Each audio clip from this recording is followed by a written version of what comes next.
নমস্কার বন্ধুরা, তোমরা সবাই কেমন আছো? আশা করছি তোমরা সবাই খুব ভালো আছো। আমি খুব ভালো আছি। আজ হচ্ছে 12ই বৈশাখ, আমাদের 5 বছরের অ্যানিভার্সারি, আজ 5th অ্যানিভার্সারি। আর রেডি হয়ে গেছি, সেই জন্য বলেছিলাম না ঘুরতে যাব, এই কুর্তিটাই সেই দিনে কিনেছিলাম। আর অর্ণিত এখানে সবাইকে হাই করে দিল, আর আমরা রেডি হয়ে সবাই মিলে বেরিয়ে পড়েছি স্টেশনে। তো গাজল স্টেশনে চলে এসেছি। এখান থেকে ট্রেন ধরে যাব রামপুরহাট স্টেশন, কারণ ওখান থেকেই যাব আমরা তারাপীঠ। তো রামপুরহাট স্টেশনে নেমে ওখান থেকে অল্প একটু ওখান থেকে চলে যাব তারাপীঠ। তো তারাপীঠেই পুজো দিতে যাচ্ছি। প্রথমবার স্টেশনে চলে এসেছি, স্টেশন পুরো ফাঁকা, আর এখানে এনারা ঘুমাচ্ছেন, আর অর্ণিত এখানে ক্যাডবেরি প্রচুর পরিমাণে এক্সাইটেড আমি, কারণ প্রথমবার ঘুরতে যাচ্ছি, বিয়ের পর প্রথমবার। আমরা এখন যাচ্ছি, আমরা তিনজন মিলে এখন যাচ্ছি তারাপীঠ, কেননা আমাদের 5 বছরের আমাদের জন্য পুজো দিতে যাচ্ছে। আর অর্ণিত যাচ্ছে, দেখো অর্ণিত হাই করে দাও। 5 বছরে প্রথমবার ঘুরতে যাচ্ছি আমরা বিয়ে। কে বলে যে ঘুরতে না নিয়ে গেলে থাকে না? এই তো আমি আছি, 5 বছর কাটিয়ে দিলাম, এই প্রথম যাচ্ছি ঘুরতে। তো চলো, আমাদের ট্রেন চলে এসেছে, ট্রেনে উঠে যাই। তো আমাদের ট্রেন চলে এসেছে। এটা আমাদের ট্রেন না, এটা হচ্ছে বালুরঘাট যাচ্ছে। আমাদের ট্রেন বালুরঘাট থেকে আসছে, আর চিতপুর ট্রেন আর কি। তো আমরা ট্রেনে উঠে পড়েছি, উঠে বেশ ভালোই লাগছিলো। এই যে ব্লু কালার শার্ট পরে আছে এই দাদাভাইটা, আর কিছু কথা বলবো তোমাদেরকে। তো দেখেছো কত আমবাগান, খালি আমবাগানে এইদিকে দেখতে পাবে, আর ধানের চাষ হয়েছে, আমবাগান। আর এটাই আলোচনা করছিলাম সবাই, কারণ যেখানে মালদায় আমের জন্য বিখ্যাত, সেখানেই মালদার গাছে এই বছর আম হয়নি, মানে আমের প্রচণ্ড পরিমাণে দাম হবে সেটাই বলা হচ্ছে, আর আম পাওয়াও যাবে না, মানে সেই রকম মানে আমই হয়নি। তারপরে এখানে আমরা ফারাক্কাতে চলে এসেছি।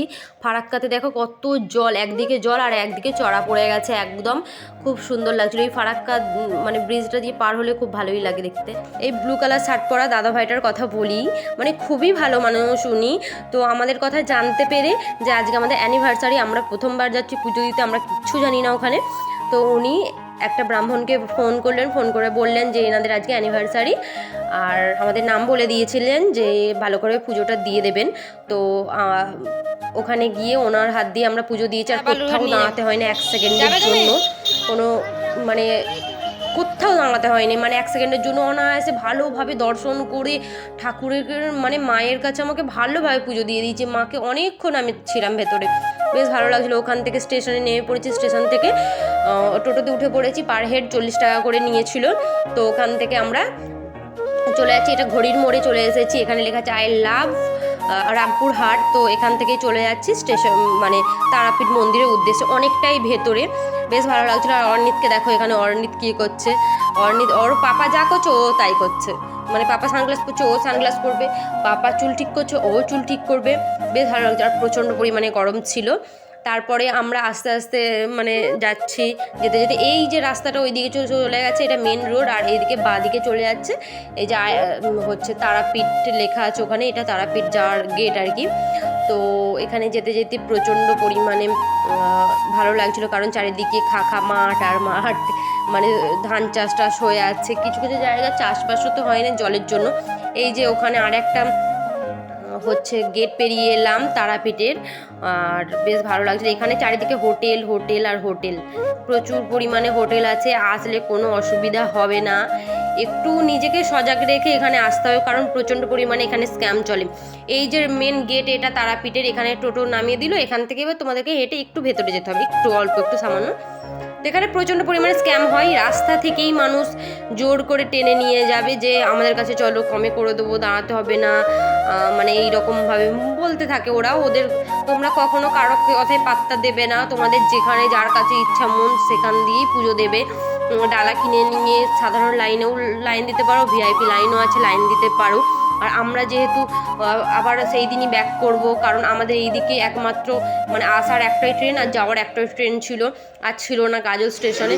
মালদা পর্যন্ত অনেক ট্রেন আছে, কিন্তু এই দিক থেকে তো আসে না, সেই জন্য আমরা কী করলাম, ভিআইপি লাইন দিয়েছিলাম।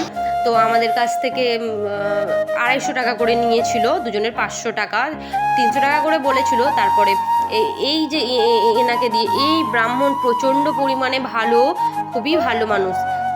আর এখানে আমরা পুজো দিতে ঢুকে পড়েছি, দেখো মাকে, আমাদের খুব ভালো করে পুজো হয়েছে। মাকে তো একদম জড়িয়ে ধরে আমাকে বললো, সব ব্রাহ্মণরা বললেন যে যে আজকে তো অ্যানিভার্সারি, বিবাহবার্ষিকী, ভালো তুমি ভালো করে পুজো দাও, ভালো করে ঠাকুরের কাছে প্রণাম করো। আমাকে খুব ভালোভাবে পুজো দিয়ে দিয়েছেন। আর এই যে আমাদের ব্রাহ্মণ খুবই ভালো মানুষ, বেশ ভালো লাগছিল। আর এখানে পুজো টুজো দিয়ে ভেতরে তো ধূপটুপ জ্বালাতে দেয় না, এই পুকুরের ধারেই হচ্ছে ধূপটুপ জ্বালিয়ে দেয়। তারপরে এখানে কারো মানে মানত থাকলে, কিছু চাঁদ থাকলে এখানে ও সব কিছু কিনতে পাওয়া যায়। দড়ি আর এই যে পাথর, ছোট ছোট এই পাথরগুলো বেঁধে এখানে মনস্কামনার জন্য, মানে যেটা যার ইচ্ছা সে বেঁধে দিয়ে যায়, সেটা পূর্ণ হলে আবার খুলে দিয়ে আসতে হয় আর কি। বেশ ভালো লাগছিলো, দেখতেও সুন্দর লাগছিল। আর অর্ণিত দেখে এখানে দেখে এগুলোকে হাত দিচ্ছিল, কি ব্যাপার না। আর এই যে এটা সাধারণ লাইন, সবার জন্য প্রচণ্ড পরিমাণে লাইন ছিল। আর আমরা ভিআইপি লাইনে দিয়েছিলাম, তাড়াতাড়ি হয়ে গেছিলো, কারণ আমাদেরকে তাড়াতাড়ি আসতে হবে, নাহলে আমরা ট্রেন তো পাবো না, সেই জন্যই আমরা করেছিলাম হচ্ছে। তারপর এখান থেকে বেরিয়ে এখন শ্মশানের দিকে যাচ্ছি। আর শ্মশানের দিকে গেলে খালি পায়েই যেতে হয়। আর বেশ ভালো লাগছিলো শ্মশানে যেতে যেতে। এখানে দেখা হয়ে গেল হনুমানের সাথে, বজরংবলীর সাথে, বেশ ভালো লাগছিলো। ফের শ্মশানে যাচ্ছিলাম, যেতে যেতে আমার তো খুব প্রচণ্ড পরিমাণে ভয় লাগছিলো। এই যে মহা শ্মশানের হচ্ছে রাস্তাটা এই দিকটাতেই, সামনে একদম মেন মন্দির থেকে একটুখানি সোজা, মন্দিরের সোজা যে একটা রাস্তা চলে গেছে, ওই দিকে চলে গেলেই একটু হয়ে যাবে। বেশ ভালো লাগছে। আমার তো ভয় লাগছিলো, ওখানে যে সবাই ছিল না যারা তন্ত্রমন্ত্র করে, সব বসেছিল সাধুগুলো, আমার দেখেই ভয় লাগছিলো। অর্ণিতের পাপা তো কোনো ভয় নেই, ও চলে যাচ্ছিলো দেখে। আর অর্ণিত আর আমি এখানে বসেছিলাম। তারপরে এখানে এই যে সেই ঘাট, মানে প্রচণ্ড পরিমাণে ভালো লাগছিলো। যে ঘাটের অবস্থা একদম খারাপ, একটু পরিষ্কার করা দরকার আর কি ওখানে, এটাই আমার মনে হয়েছিল। আর এখানে আমরা কিছু টুকিটাকি জিনিস কিনছিলাম, কেনা টেনা হয়ে গেল। তো আমরা ভাবছিলাম যে এবার কিছু খেয়ে নেবো, কারণ সকাল থেকে নির্জলা বসছিলাম। কি অর্ণিতের পাপা আমি কিছুই খাইনি, অর্ণিত তাও টুকিটাকি কিছু খাচ্ছিল আর কি, ওকে খাইয়ে দিচ্ছিলাম। আর এই যে এখানে রুদ্রাক্ষের ফল আমি প্রথমবার দেখলাম। এই যে এই ফলটা, কালো কালারের ফলটা, কত কিছু বিক্রি হচ্ছিলো এখানে। তো বেশ ভালো লাগছিলো ফলটা দেখে, মনে হচ্ছে যে কি একটু শক্ত শক্ত টাইপের ভেতরে। বেশ এটাকে ছিলে ভেতরে এই রুদ্রাক্ষটা পাওয়া যায় আর কি, বেশ ভালো লাগছিল। একদম বাজে ছিল, কথা শোনে না একদম। সরি বলছো? দুবাই নিয়ে যাবো ঘুরতে। হ্যাঁ, 25,000 টাকা পার হেড লাগে। পার হেড 25,000 টাকায় দুবাই? প্লেনের ভাড়াটা কি করে? ওরাই সব ম্যানেজ করে দেবে। 25,000 টাকায় প্লেনের ভাড়া? লোকের সঙ্গে কন্ট্রাক্ট করতে হবে, তুমি দুবাইয়ে যাবে, ওনার দুবাইয়ে ঘর বাড়ি সবই আছে, ঠিক আছে? 2 দিন কিন্তু। এটা পুরো ফেক। 25,000 টাকায় কেউ নেই। একটা ফ্লাইটের ভাড়াই কত তুমি জানো? এখন বিভিন্ন যে দীঘাতে বলছে 400 টাকা না 500 টাকা করে হোটেল ভাড়া পাওয়া যাচ্ছে, একদিন ফুল খাওয়া দাওয়া। ওইসব ফেক। এর কথা শোনো, 25,000 টাকায় দুবাই নিয়ে যাবে। কেউ যদি ইচ্ছুক থাকলে রাজকুমারের সাথে যোগাযোগ করবে। আমাদের পুজো টুজো দেওয়া সব কিছু কমপ্লিট হয়ে গেছে। এখন আমরা খেতে এসেছি সবজি ভাত। এই যে আমরা হচ্ছে এখন কোথায় এসেছি, এটা শুনতে এখানে এই হোটেলটার নাম দেবরাজ হোটেলে খেতে এসেছি। এখন সবজি ভাত, নিরামিষ ভাত খাবো। আর সামনেই দেখতে পাচ্ছি কাকাতুয়া প্যাড়া ও আচারের দোকান, যেটা সত্যিকারের বিখ্যাত। সামনে একটা কাকাতুয়া পাখি আছে, দেখাচ্ছি তোমাদের। এই দেখো ওই যে খাঁচাটার ভেতরে দূরে, এই যে হাতটা আমার, এই যে এটা পাখিটা বসে আছে, জুম করছি তোমাদেরকে। এই দেখো, এই যে কাকাতুয়া।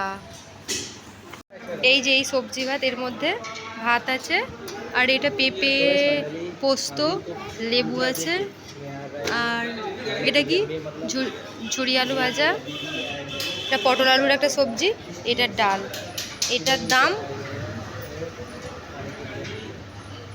কত টাকা? এটার দাম সন্ধু 80 টাকা প্লেট। এটা নিরামিষ সবজি ভাত, এর সাথে কিছু অ্যাড করলে মাছ, মাংস, ডিম, তখন আলাদা প্রাইস লাগবে, কিন্তু আমরা এটাই খাবো নিরামিষ আজকে। প্রচণ্ড পরিমাণে খিদে পেয়ে গেছিলো, তাড়াতাড়ি করে খেয়ে নিচ্ছিলাম। আর অর্ণিতকেও খাইয়ে দিচ্ছিলাম। প্রথমে অর্ণিত খেতে চাইছিল না, কারণ প্রচণ্ড পরিমাণে গরম ছিল, সেই জন্য জুস টুস এটা আইসক্রিম খাচ্ছিলো, সেই জন্য। তারপর পরে অবশ্য খেয়েছিল। আর এই যে এতগুলো সবজি দেখালাম তোমাদের, ভাত দেখালাম, এর সাথে চাটনি ছিল, পাঁপড় ছিল, মানে আনলিমিটেড, যত ইচ্ছা নাও, এরপরে কোনো টাকা লাগবে না। এটার দামই 80 টাকা। এরপরে যত ইচ্ছা ভাত নাও, সবজি নাও, যা ইচ্ছা নাও, যেটুকু আর কি আছে, মানে ডাল, সবজি, আলু আলু আর পেঁপের পোস্ত যেটা, আর লেবু, যত ইচ্ছা নাও, আর টাকা নেবে না ওরা। চাটনি, পাঁপড়, তারপরে ভালো খাবার, ওখানে গেলে অবশ্যই ওখানে খাবে তোমরা, আমি রেকমেন্ড করবো অবশ্যই খেও। তো এখান থেকে আমরা খাওয়া দাওয়া করে বেরিয়ে চলে এসেছি। তারপরে এই যে এই অটোগুলোতে উঠে পড়েছি, 40 টাকা করে নিয়েছিল এই অটোগুলো, এখানের লোকাল। তারপরে এখানে আমরা চলে এসেছি রামপুরহাট স্টেশনে। মানে পুরো স্টেশনটা তারাপীঠের মন্দিরের আদলে তৈরি আর কি, খুবই সুন্দর স্টেশনটা, আমার খুব পছন্দ হয়েছে, বেশ ভালো লাগছিলো। তারপরে এখানে বসেছিলাম আমরা, যদি মানে লেট হয়ে যাবে বলে একটু তাড়াতাড়ি চলে এসেছিলাম, যদি লেট হয়ে যায় ট্রেন না পেলে আমরা তো আর আসতে পারবো না। আর অর্ণিতের পাপা এখানে বসেছিল। তারপরে মানে বসে বসে কী করছিল, অর্ণিত খুবই দুষ্টুমি করছিল প্রথমে, মানে ছোটাছুটি করছিল, এত লোকজন দেখে তো ও এরকম করবি। তারপর ট্রেন চলে এসেছিলো, ট্রেন চলে আসার পরে আমরা চলে এসেছিলাম, উঠে পড়েছিলাম। আর ট্রেনে প্রচণ্ড পরিমাণে ভিড় ছিল, কি বলবো তোমাদেরকে, অনেকটা পরে মানে আসার মানে সিট পেয়েছিলাম। তো আজকের ভিডিও এখানেই শেষ করছি, যদি ভালো লেগে থাকে তো please like, share and subscribe, আর অবশ্যই একটা সুন্দর কমেন্ট করতে একদম ভুলবে না। টাটা, বাই বাই, সবাইকে শুভরাত্রি।